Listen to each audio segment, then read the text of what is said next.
warm welcome to everyone joining us online and in the room here in education in Oxford. Thank you all for coming. My name is David Mills, and it's a real pleasure to be welcoming one of our co-directors for our Centre for Global Higher Education, Arthur, who is based at School of Sciences in Lancaster University. And she has had a number of leadership roles at Lancaster, but she's also been a part of our team at the Centre for Global Higher Education, and she's done some really fascinating work on education and social justice, thinking about assessment. And today she's going to help us think through the challenges of grading, and anyone who's thought about grading and the difficulties of differentiating students through grades will be covering this paper. So, Jan, it's great to have you, and I'm shame you can't be with us in person, but it's great to have lots of people in the room, online, and from around the world. So, the screen and the room is yours. Okay, thank you. Thank you very much, David, for the chance to speak at one of these seminars again. I'm assuming not everybody in the room is an assessment nerd, but I hope you're all here because we all understand that assessment is a core part of higher education, and whatever our research area, we need to have some sense of how we assess and why we assess in higher education.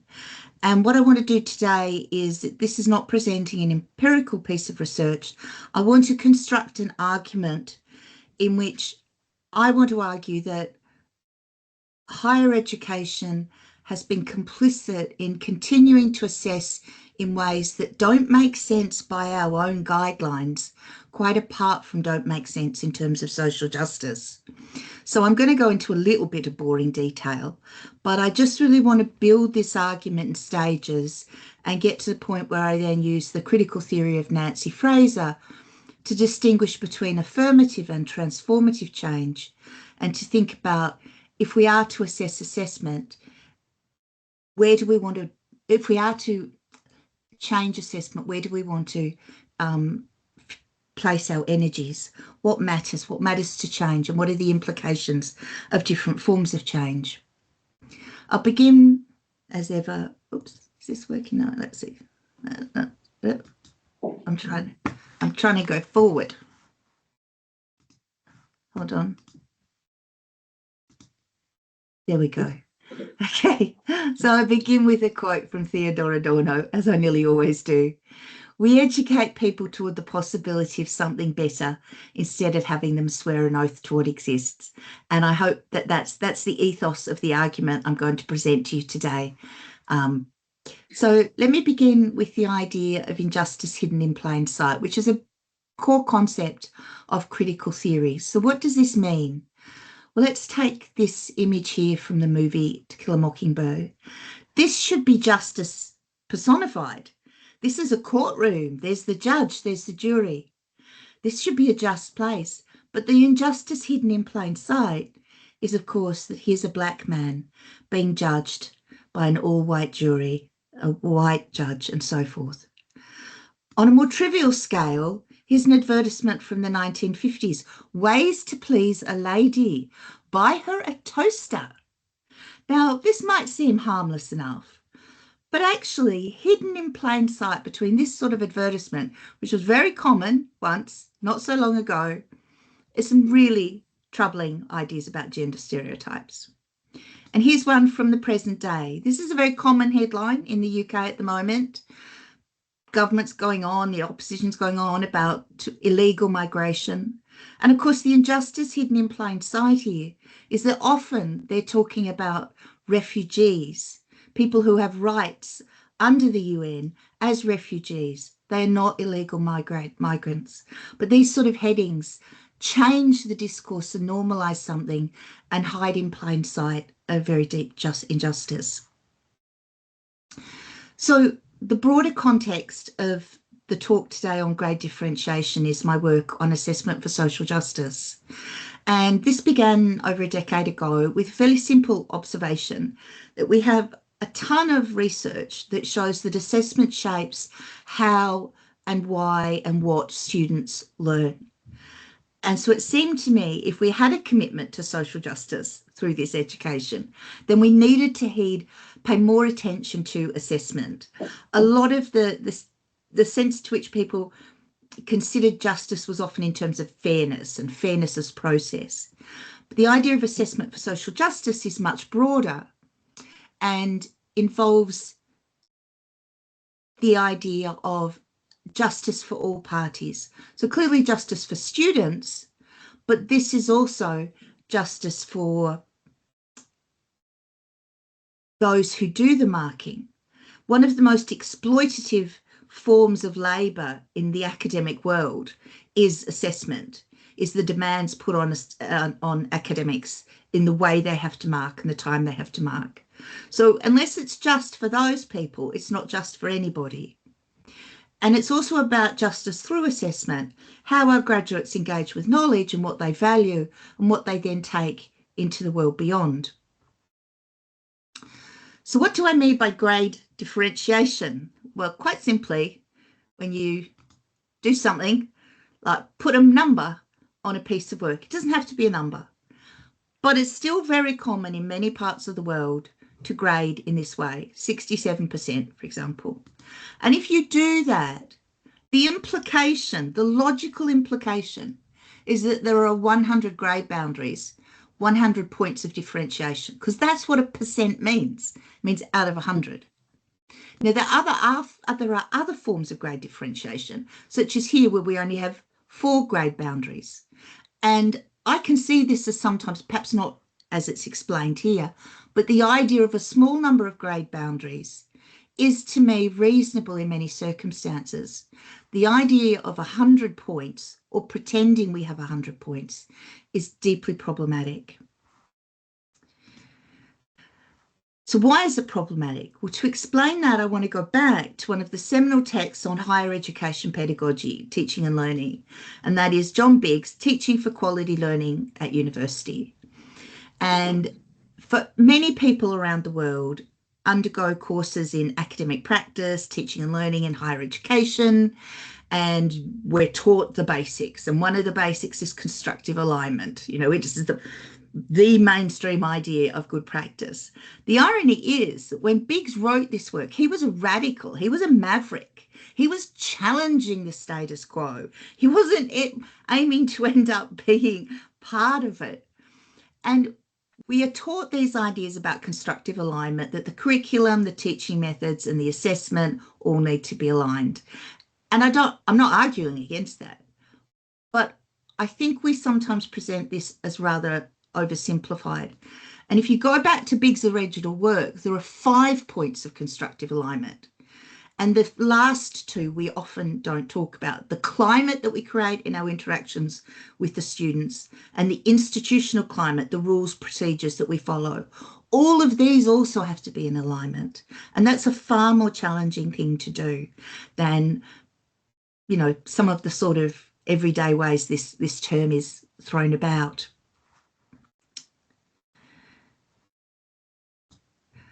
Now, one of the fundamental concepts of constructive alignment is this idea of learning outcomes. And learning outcomes are about this commitment to clarity.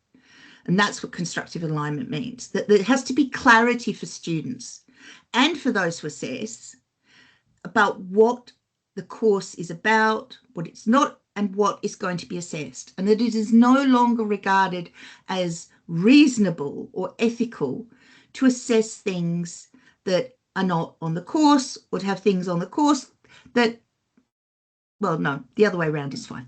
Okay, so anyway, the main point is that learning outcomes are meant to be this commitment to the clarity of the module or the program in which the assessment occurs. So it's one of the foundational stones.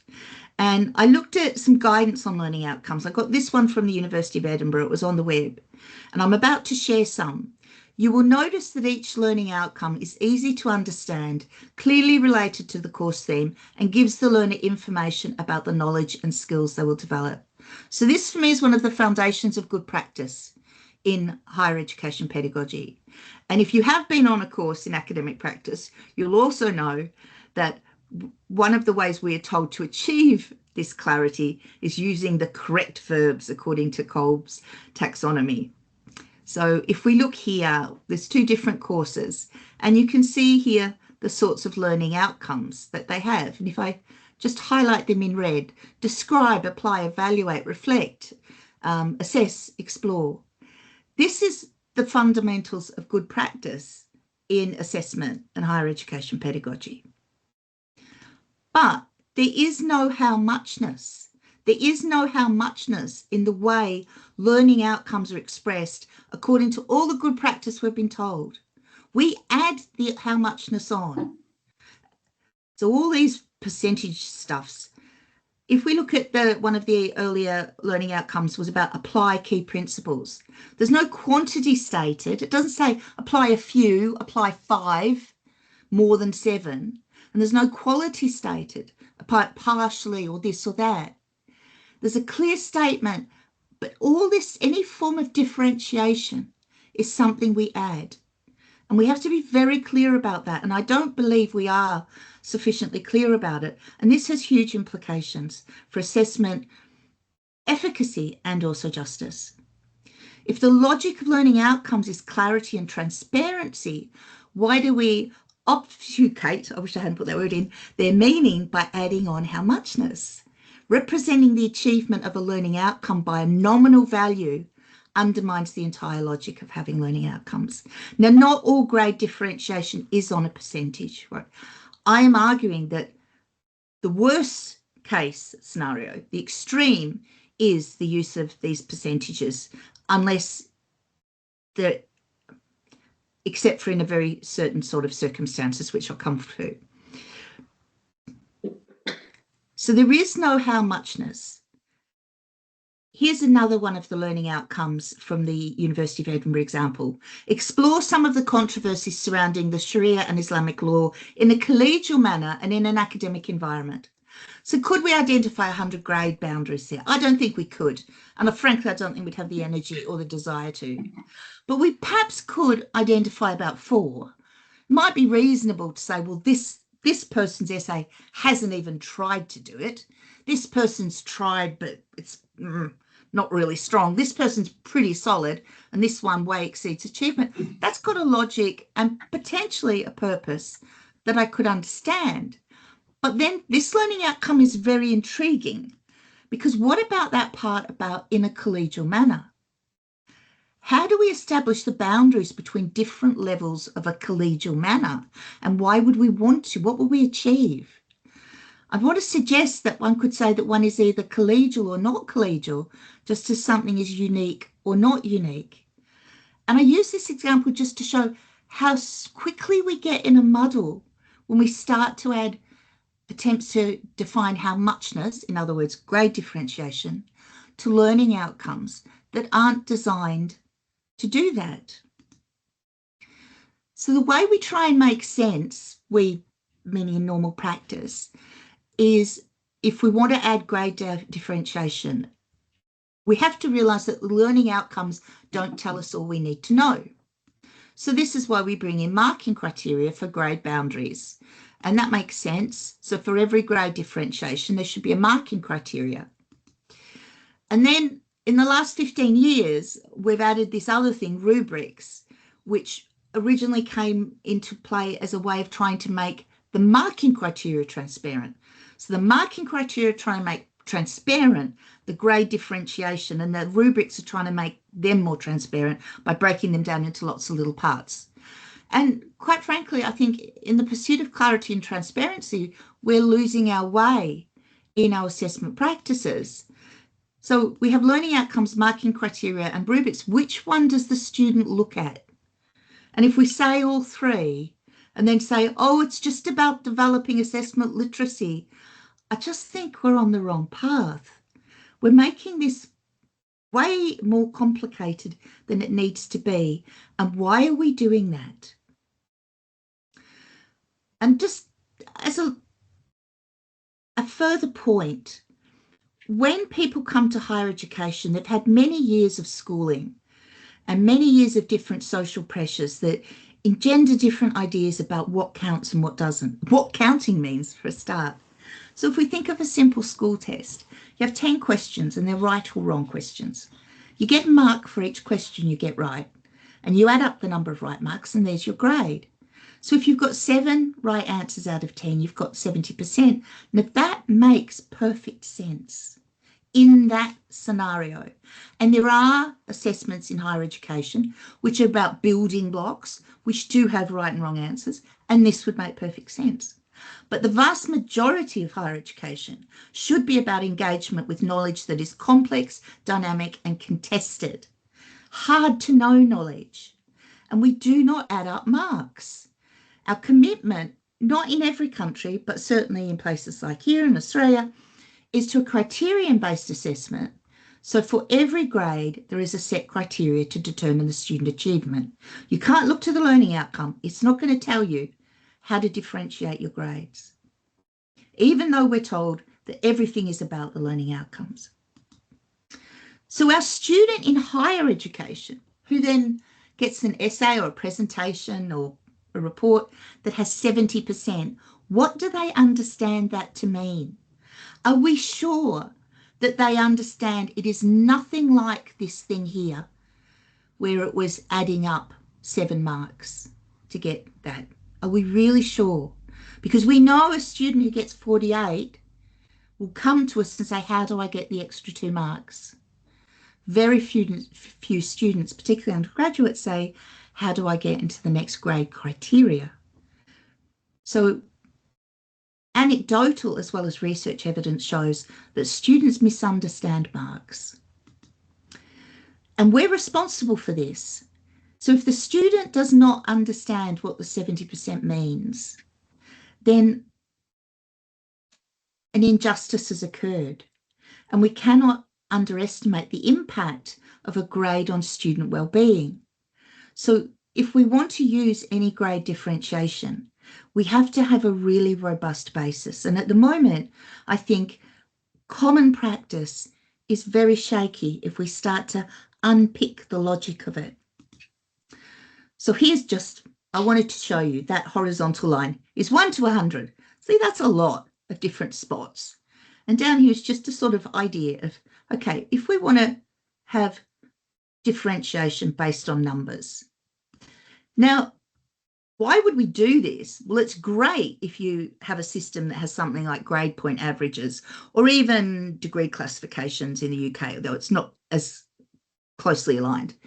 But for a GPA, you want all of these numbers in every module because you want to be able to add them up and average them, even though the number may not mean the number. It just might be a symbol. But we add them all up and produce another number and pretend that has a meaning and then average it, and then that determines the student's future path. But what if those numbers don't mean anything? So one of the ways that a lot of places who are still using a percentage scale to make it simpler, because we know we can't mark to one point accuracy, is they do what's called step marking. So break it into 50, 55, 58. To be honest, this is often done to save staff time, and that is perfectly reasonable, because why spend time doing something that actually doesn't have any meaning? But this step marking, which is common, highlights the problem of grade differentiation in this way, because just trying to think it through the logic of the numbers, 55 is 5 rungs from 50, but potentially only 3 rungs from 60. So it's just very strange what it actually means. 58 is 3 rungs from 55, but potentially only 1 rung from 60, because 59 is a 60. So what is our intention when we decide on one of these grades? And the problem is that the numbers have become symbols of something else. What we really mean when we do 50, 55, 58 is we say one thing is just in the 50 category, one thing is middle of the category, and one thing is strong in the category. The numbers 55 isn't the result of some addition of some numbers. It doesn't have that meaning. But in society, numbers have a huge meaning. Ask someone what dress size they are. It means something, that number. But so when we use them, we convey meaning to our students. And if we're not conveying meaning that is accurate and honest and trustworthy and sincere, it's hugely problematic. So by this point in the argument, I've sort of set out the background so far. Many of you might be saying, aha, so Jan's giving a talk about ungrading, and there's, increased interest in ungrading at the moment. But unlike most of the ungrading literature, what I'm arguing is based within the assessment literature, not out with it. I'm arguing that if we take seriously things like learning outcomes and Big's constructive alignment, then our practices are pretty dodgy by adding all these grade differentiations. I would also see my argument as being based within the literature on academic integrity. Now, we hear a lot about academic integrity at the moment, and it's mostly directed at students, and there's been the whole moral panic, and I use that term deliberately, about Gen AI and academic integrity. We don't spend enough time thinking about the integrity of our assessment practices. And so that's one aspect of the argument I'm trying to share with you today. Are we acting with integrity when we pretend a number signifies genuine achievement? And where we are committed to criterion-based marking, do we stay true to this? Do we drift away from the fundamental principles? And I'm suggesting that too often we do.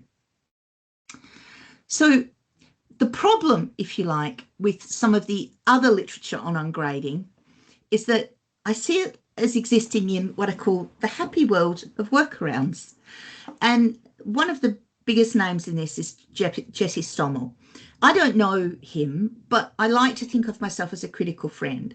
I share many of the same beliefs about emancipatory pedagogy, critical pedagogy, and so forth.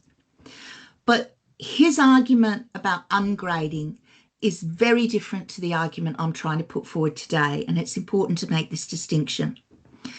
And I hope this isn't being disrespectful to him, but I'm pointing out things that he himself acknowledges. So he has this lovely quote: "I haven't put a grade on a single piece of student work in over 20 years. This practice continues to feel like an act of personal, professional and political resistance." And it's lovely, and it gets me all excited. But there's a problem here. The problem is, at the end of the semester, a grade still goes in the system. Jesse goes on his computer and puts a grade in because the computer will not be ignored. And he's honest about he does this. So what that means is that grade still ends up going into the student's grade point average. So there's no challenge here to the structural injustices of the dominant assessment practices. What there is that Stommel, as the academic, gets to live in a world liberated by ungrading, but for his students, it's only ever a fleeting experience. Now, he acknowledges this, but for me, this isn't enough. This isn't enough in terms of the change we need to see to really embed social justice in our assessment practices. So my alternative view, as I've already mentioned, is based in critical theory, and I just want to give a small outline here. So critical theory, like any theory, has baggage, and I really have to always acknowledge now that first and second generation of the Frankfurt School had dreadful attitude to race and largely ignored it, and it was completely unacceptable, particularly as they saw themselves as critiquing late capitalism, which is based on colonialism, and colonialism is always about race. But that caveat aside, the strengths for me, the analytical strengths of critical theory when we look at assessment practices, is that it's grounding in social economic and historical contexts, the relationship between individual and social well-being, and the importance of critique and transformation. As Nancy Fraser says, there is a distinctive dialectic of immanence and transcendence. She goes on to say that critical theorists seek a foothold in the social world that simultaneously points beyond it. The problem with the sort of change that comes from the way Jessie Stommel is approaching ungrading is we'd never escape the world as it is. Really, we might have a little respite, but we don't escape. So I want to acknowledge the immense difficulty of achieving positive social change. And from a critical theorist perspective, what we always think about is how do you achieve justice from within an unjust society? And like capitalism, it has an amazing ability to respond and transform in the name of self-preservation. And so I would say does commodified and marketized higher education. And often things that appear to offer radical potential actually don't really take us anywhere. And a very typical Adorno quote, if you'll forgive me, he says that ends up with a chimera based upon the summarizing and arranging of the merely existent. So we can talk a lot about this stuff, but we shouldn't confuse that with the change of the underlying system. And this brings me to Nancy Fraser's distinction between affirmative and transformative change. And for PhD students who are here today, I want you to see this as an example of theory that has a usefulness. Often people say, well, what theory am I meant to use in my PhD? Well, it's about why you use the theory. What explanatory value does it have? And for me, this distinction between affirmative and transformative change has enormous explanatory value. So affirmative change for Fraser is about adjustments, ameliorations, mediations that relieve an unjust situation. They may meaningfully reduce injustice, at least in part or temporarily, but they can also trade one injustice for another. And I'll explain that in a minute. And ultimately, they sustain the core system generating the injustice. The nub of the contrast, she says, is end state outcomes versus processes that produce them. It is not gradual versus apocalyptic change. Transformative change addresses the core structures and causes, and it doesn't trade injustices. It's harder to effect, but more lasting. So a good example of affirmative change is the welfare state. Here's FDR signing the first ever Social Security Act in the US. Now, what affirmative change, such as through the welfare state, does is it ameliorates. So there's winners and losers, and this gives some money to the losers so to help them out. But by doing that, it actually sustains the system that causes losers and winners. But for Fraser, the other real problem is that where we have here, we could trade the economic misdistribution for social misrecognition. So in Australia, we have the term dole bludgers. So people get financial aid from the state and then end up socially stigmatized. So this is one of the downfalls of affirmative change if we're not careful. We trade injustices. It reminds me of Amartya Sen saying about the capabilities approach, that you can't trade them. It's about having them all. Now, in assessment, I see something similar happening, that in adjustments that we now commonplace that we make about in assessment for different students, the problem is they are often positioned as charitable exceptions. Aren't I kind? I'm giving you some more time for your essay. And there can be a well-meaning system of disabling students rather than actually helping everyone. Whereas transformative change is much more like the principles of universal design, where we reduce the forms of assessment that assume some norm. In Fraser's work, it would look to destabilise existing group identities and differentiations, such as the idea of the normal or typical student, and thereby enable a rise in the self-esteem of everyone. She says it would change everyone's sense of belonging, affiliation and self, and promote a genuine sense of solidarity. So this is the form of change that I'm interested in. when I look at problems with our assessment practices. Now, if we go back to transformative change and the whole area of grading, the big problem we face, in my view, is the hegemony of ranking in our society. We love to rank. We love to have winners and losers. Now, it's fine if we're talking about the footy. That makes sense to me. But it doesn't make sense to have as a necessity that there are winners and losers in education or in society. Footy's about a bit of fun. This is about something very different. And this idea of winners and losers, of course, underpins late capitalism. And the welfare state, as I've said, ameliorates it, but doesn't change it. So that's why it's an affirmative change. It's the same with our assessment practice.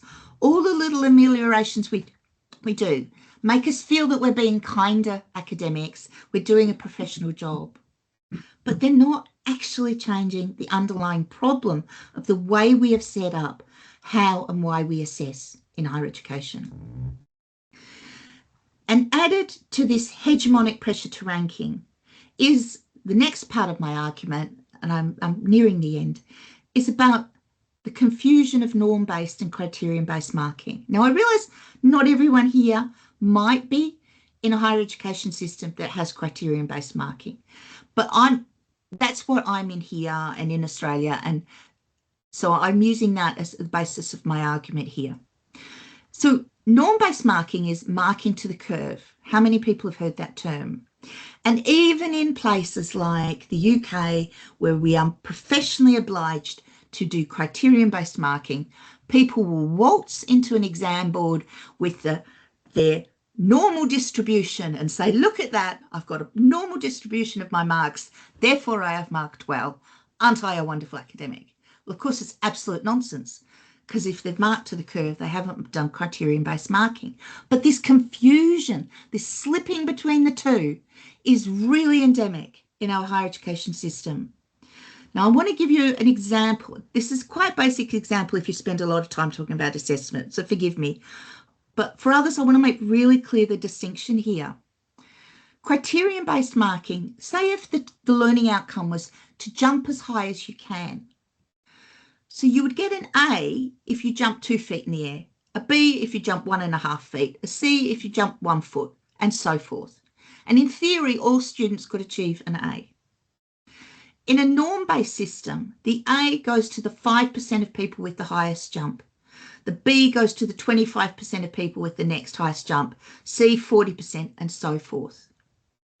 So what this means that in the criterion-based system, the A goes to all students who've jumped 2 feet. Now, in my example, I'll come back to these lines in a minute. In a norm-based system, the A goes to a set number of students, the 5%, who jump the highest. And in this case, the highest jump of here was just 1 foot. So they all got an A in that system. So if these lines I hope this makes some sense. In a criterion-based system, an A is always 2 foot. Okay, that's 2 foot. It's always 2 foot. In the norm-based, in this some example, it could be 1 foot, how high they've jumped. The next year, you might have a group of students and some of them jump higher. The next year, they're mountain goats. Look how high they've jumped. And the next year, they're back down here. But what you can see is this changes and this doesn't. And it's only in criterion-based system that you can claim to have a standard. In norm reference, there is no fixed standard. And remember that when people talk about grade inflation, because grade inflation is probably the most misused term in the whole world of assessment. And the people who use it are very often getting confused with norm referenced marking. Now, how does this take us back to the problem of grade differentiation, this confusion of norm and criterion-based? It does because one of the strongest arguments in favour of differentiated grades is being able to tell students apart. We're told that there's something helpful about knowing one student is better than another. It's helpful for employers and it's an incentive for students, even though the research evidence doesn't support that. So even though they are empty signifiers of actual achievement, because if you've got your normal distribution, you've got percentage marks along there. So even if it's an empty signifier, we say that this is somehow important. And what it does is it enables norm reference marking to infiltrate the system of criterion-based marking. And that takes us so far from the principles of basic good assessment, learning outcomes, BIGS, constructive alignment. And it also introduces a whole sway of different forms of injustice. So to finish, I want to give a final example of comparing affirmative with transformative change. And there was a recent article by friends of mine at Cradle in Australia, Nyman et al. And it looks about ungrading, but for me, it sets out a case for affirmative change. So they call for a meaningful coexistence of these ideas of ungrading alongside the absence of such systems. Meaningful coexistence. This is peaceful. They go on to say, once one has measured what matters in ways that make sense, then the rest of the space could be used to assign worth, value, and merit to all things intangible. This is a call to take the local ungraded spaces seriously. Most higher education programs already have some ungraded or pass-fail elements, such as placement, language courses, and dissertations. These could be seen as breathing spaces in the metricized academia. Just like Stommel's module is a breathing space in a brutal and illogical and unjust system of grade point averages. A breathing space is not enough. What they argue in that paper is that criticism existed for a long time, criticism of grading, and not much has changed. My argument isn't that criticism has failed us. We've just had the wrong form of criticism. And we haven't sufficiently interrogated some of the basics of assessment to show that they don't add up. Literally, they do not add up. And that we need to understand the distinction between affirmative and transformative change. Even if we choose affirmative change, we need to do that consciously understanding and not pretending that we're radicals changing the system. It's okay, affirmative change, if that's what you value, but you can't pretend it's something it's not. And we do not need breathing spaces from metrification. It's not enough to challenge the fundamental illogical basis of metrification in higher education. And if you haven't read it, I'd really recommend Paul Ashman's fabulous 2020 book, A Manifesto, Transformative University Teaching. So that's almost the title. So what we need is to tear apart the idea that education should be about winners and losers, and to rip that out of our assessment systems. So the summary of my argument: learning outcomes provide a clear understanding of course and therefore what is to be assessed. That's okay, but there's no howmuchness in them. If we want grade differentiation, the howmuchness, then we need clear criteria in addition to the learning outcomes for every grade boundary. If we then want to add rubrics to the marking criteria to explain the quantifying elements that aren't in the learning outcomes, it's hard to see the clarity. And if we misuse numbers and use them in a symbolic, not a numeral way, it's incredibly misleading. And there are real issues of academic integrity here. And we should not allow norm-based systems to infiltrate the criterion-based. And this hegemony of ranking has to be addressed. Where grade differentiation encourages a competition to be better than others, i.e. winners and losers, it loses its efficacy, it becomes empty of pedagogical value, and it perpetuates injustice. So there is room for grade differentiation, but much of what we currently do, I think, is ill-informed and unjust. So I want to close with some thoughts from Peter Knight, who is hugely influential in this field. And I was reminded of him. He worked at Lancaster before he died. Somebody emailed me when they got the blurb for this presentation and reminded me of the importance of Peter Knight. So I want him to have the last word here. he has this really important distinction between high and low stakes assessment environments. And grade differentiation nearly always raises the stakes. Not always, but many of our current practices do. They make it high stakes. And the paradox, according to Knight, is that students learn better in low stakes environments. So why would we have assessment that isn't conducive to better learning? Like, it just doesn't seem to make sense to me. And a further point from Knight, the second last one, assessment reveals the values and the commitments. Are they real or are they rhetorical for the benefit of auditors and not the students? How many of our values and commitments are done to please somebody else? Maybe the Office for Students, maybe whatever. And we're not really thinking of the students.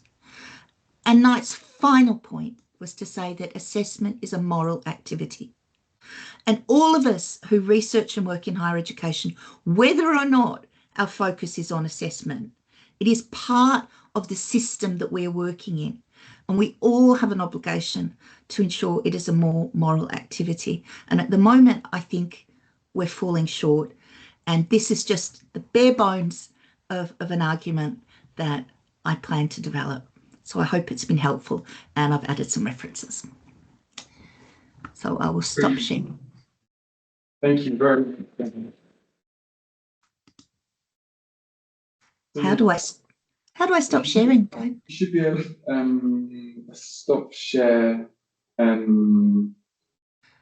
the question. Oh, anyway. Oh, there, I found it. Yeah, well done. Nice to see you, if you can. Great, lovely. So you can see us and we can see you, and you've given us really quite to see you. Sorry.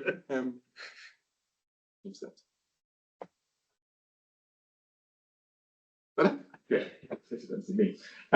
So you've given us a really, really challenging and really important critique, and I know from personal experience that I can vouch for introducing criterion-based assessment on the exam board I was in charge of, and you know the following through the logic of that and getting people to really adjust the way what they think they're doing is really hard. And so I think you absolutely emphasise difficulty and sort of inertia that people just slip back into that old model. So I'm going to open up for questions. Mike Ratcliffe, you're on the call. You are one of the first people to add a comment in the chat. Do you want to elaborate on that? I may just need to unmute you 1 second. Yeah, okay. So you can now say something you'd like to. Thank you. Hopefully you can hear me, because this is new tech, first day of a new job. I'm an academic registrar, so I deal with these things on an institutional level. And as I said in the chat, I was privileged to work at an institution that decided to do away with 1 to 100, and it just felt so much better to be in a place that you could see the linkage between the grade awarded to the students, high 2-1, low 2-1. It was very clear what that meant against the criteria.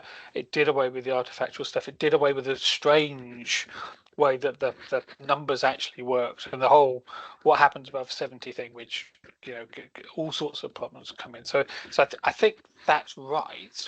I also think there's a link between the way that works and those school systems, because I think, again, those 10 out of 10 systems somehow permutate some people's thinking that there's a 10 out of 10ness across higher education, which is weird, because that's just not how we work at all. So I suppose that the question is, given that 1 to 100 is so permeated through the system for unknown reasons, is it just going to be course by course, institution by institution that we tackle this, or is there some other kind of way that we can try to get people to say, look, this isn't a brilliant way of doing things? Thanks, and I absolutely agree about the link to schooling. Something I've written about in the past when GCEs and A-levels, Scottish Highers come out, is that we're told that this is all criterion based, and we know it's not, because the whole language of grade inflation, you know, reveals the norm based assumptions. How can we change this? Well, it's good to do if you can make a change in your local practice. That's always good. And I want to be clear that, you know, I wasn't criticizing Jessie Stommel's approach. I was just pointing out what it was and what it wasn't. What we would ideally need is we would need strong leadership. We would need a higher education regulator who understood assessment and was prepared to advocate for change. Now, in the UK or England, when the Office for Students was established, the QAA began some really important work challenging a lot of this. And, you know, their leadership, they became sidelined. And I know one of the people in the call here today is Vicky Hill from Queen Margaret in Edinburgh. Vicky Hill did a project with the QAA on compassionate assessment and pass-fail. And, you know, I found conversations with them. They really were showing intellectual leadership. Unfortunately, by the time they were doing that, they'd lost all their power. So, yeah, you know, and I think it's possible, but certainly at the moment with I don't think many people can disagree with me, are they? At the moment with the Office for Students, the way it's currently run and regulated, we don't have a chance. But that's where we need it. We do need that leadership at that level, and what does it mean if at the very top of our sector people do not understand the basic concepts of assessment? I mean, really, it's mind-blowing. It's scandalous. How can it be? Am I the only one that thinks it's weird? Brilliant. No, I mean, I'm sure you're not, but people don't dare think about it enough. But I think we're numbed by a media that's constantly attacking us and grade inflation, and that's an issue as well, isn't it? The sort of thinking beyond high stakes, and of course the school system being built around high stakes all the way through. Katrina, do you want to come in with your comments as well? Yeah, thanks so much, Jan. Really great, and I'm really enjoying reading all your work and learning about it. My day job is head of quality at Edinburgh Napier University. I think I met you a few years ago when you came to visit us. But I'm also doing a PhD in this space at the minute. And you know, exactly on trying to challenge these norms and thinking about kind of what I've been working with for the last 20 years and kind of supporting my own institutions that I've worked, and then actually giving a bit more of a critical thought of to whether we're actually doing harm to learning in what we're trying to do. You know, what are we here for as an institution? So I guess I was kind of, my question in the chat was around the kind of formative space, the space for formative, you know, in the assessment for learning, and kind of your thoughts in that. Obviously your talk was around the great differentiation, which typically is in the summative space, but yeah, I'm just wondering whether, you know, there could be more role given to the increased significance of formative assessments in this climate, and what your thoughts are in relation to that. Yeah, that's a great question. I used to work at Edinburgh Napier, and I live in the Scottish border, so if you want a coffee to talk about this further, let me know.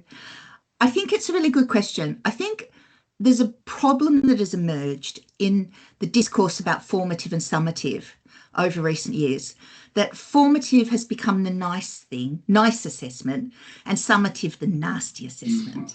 And so we feel good as academics, we're doing formative assessment and we love our students and blah, blah, blah. And what it's meant is that there's been a bit of a disjunction between the two. Now, formative assessment is only actually meaningful if it does link to summative assessment. You know, that's what it's meant to be doing. Or put it another way, summative assessment is only meaningful if it links to learning. So I think it's really important, but I think what we should really have to be careful, and again, I'm sorry if this sounds critical of some people, but I think sometimes we use formative assessment as that nice place to escape to, and it stops us addressing the problems with the summative assessment. So that would be my thing. I think we need to join them up, and we need to look very hard at what the summative assessment is if the formative is to be meaningful. Brilliant. And in some ways, all good summative should be formative as well, in the ideal sense, shouldn't it? Yeah. I mean, and Peter Knight, the high stakes, low stakes, that's his alternative to the summative formative distinction. And I think that is actually something to think about. Great, thank you very much, Katrina. Jim, do you want to come in? Thank you, David, and thank you very much, Jan. This was really good to hear. I think we've had a lot of discussion at UCL Institute of Education about our shift from staged grades, A to D, to numerical marking just a few years ago. That the conversations continue because we're kind of rethinking a lot in these days in our response to a requirement for AI resilient assessments and diversification of assessments. Basically, we have, I feel, a bit of a mess. You know, it's a lot of numbers floating around for a bunch of totally different assessments where numbers don't make any sense for most of them, but this is what we're required to do. So I think my biggest concern, I guess, really is for the students themselves, that so much of their focus is now on the numbers. To be fair, we have a huge Chinese student population here, and I know a lot of them have just come out of their undergraduate degrees coming to UCL for their masters. So they're really still thinking a lot about numbers because that was what they were working toward in terms of their own goals. Do you have any suggestions for how we might be able to help the students refocus away from the numbers onto learning outcomes? I think it's to and you've expressed it really nicely. It's not to demonize students. It's not, you know, when people say, oh, they're only interested in the mark. Well, why wouldn't they be? If we're giving a mark, it should be something that students have an interest in. So, you know, that's the first thing I'd say. We don't demonize the students. But what I think we need to do is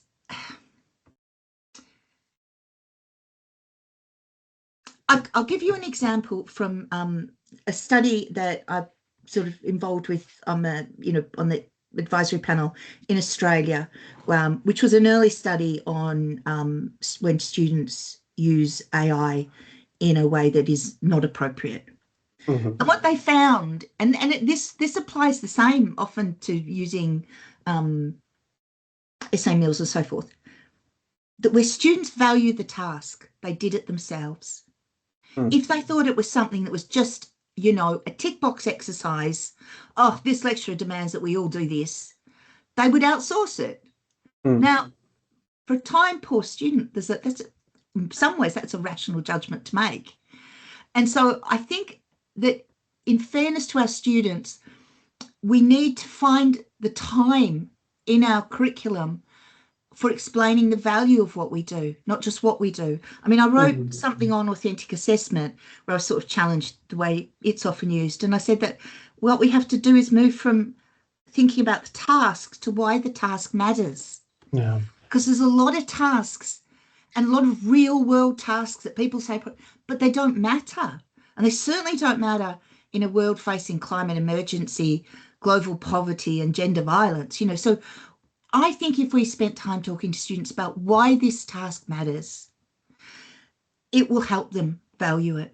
And I'm not saying we don't do it, but I think we need, because this hegemony of the number is so powerful in many of our societies and embedded and entrenched and nurtured through our education systems, then we really have to work hard to counteract it. But I do think we can do that, because I still believe that many of our students value learning.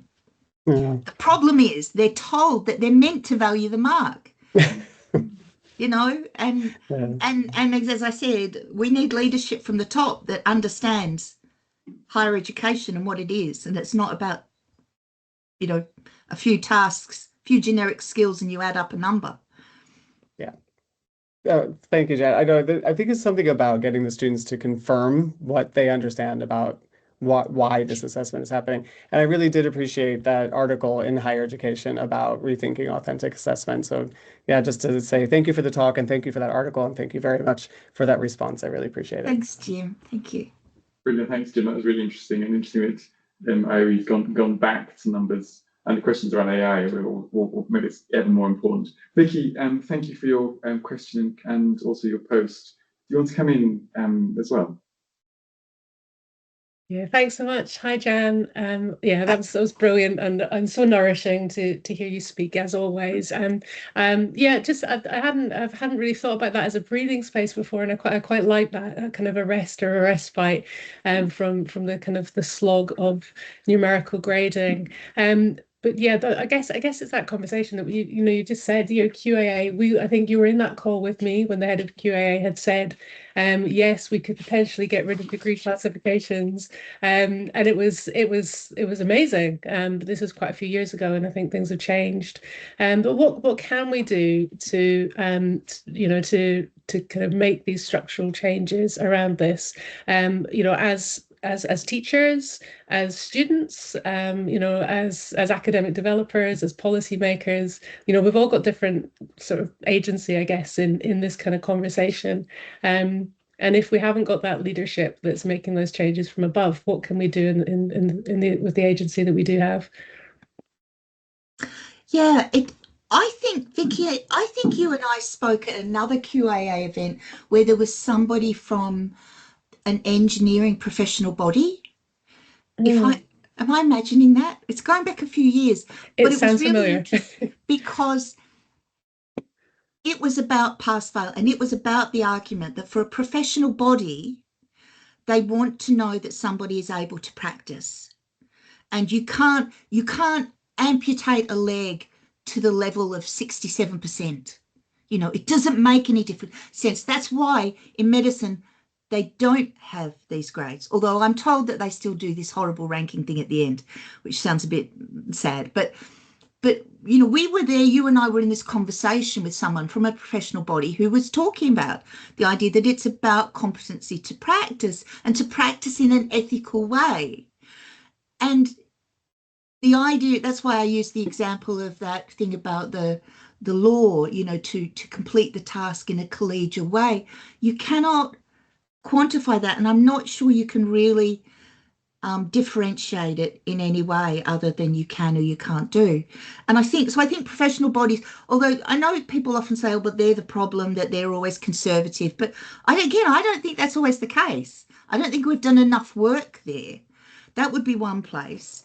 And I also think the other is there is a responsibility, and I suppose this is part of what my talk was aimed to do, for us to call out the silly stuff.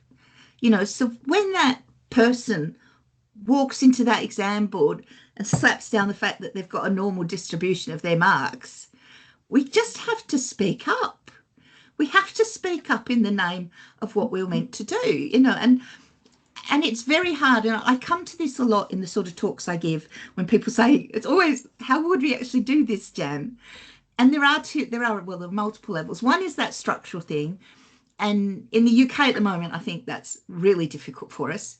It might be better in other countries. I don't know South Africa or not, whether it would be better there. But there is also our own practice. And I am a big believer that we just have to start calling out and having allies. So when you go into an assessment meeting, make sure there's someone else in the room who knows that it's really daft to mark to the curve, so that you're not completely alone. Because I know what it's like to be the lone voice in meetings, and it's not fun and it's tiring. And so those of us who are advocating change, we need to have allies, and we also need to look after ourselves in how we go about it. Thanks, Jan. Great, thank you very much, Vicky. Are there any other comments or questions? Are there any students on the call or in the room who want to comment on this? I mean, I think you've offered some really profound and important sort of insights for us all that are tough, difficult for us to think through, but that's exactly why it's important. Pedro, do you want to add? Do you want to add anything there? I mean, see, you must have commented. I'll just make this unmute you, so that if you want to add anything, you can. Can I just thank people for the really helpful comments in the chat there? Yes. No, we probably ought to wrap up because it's 3 o'clock. So thank you all for the great comments in the chat and great participation. Thank you all for coming today in the room as well. Jan, we really appreciate you having given us your time and reminded us of just what an important topic this is, and how we hope that QA will come back one day and begin to make this conversation a bit more sensible. So thanks again. Thanks, David. Thanks, everyone.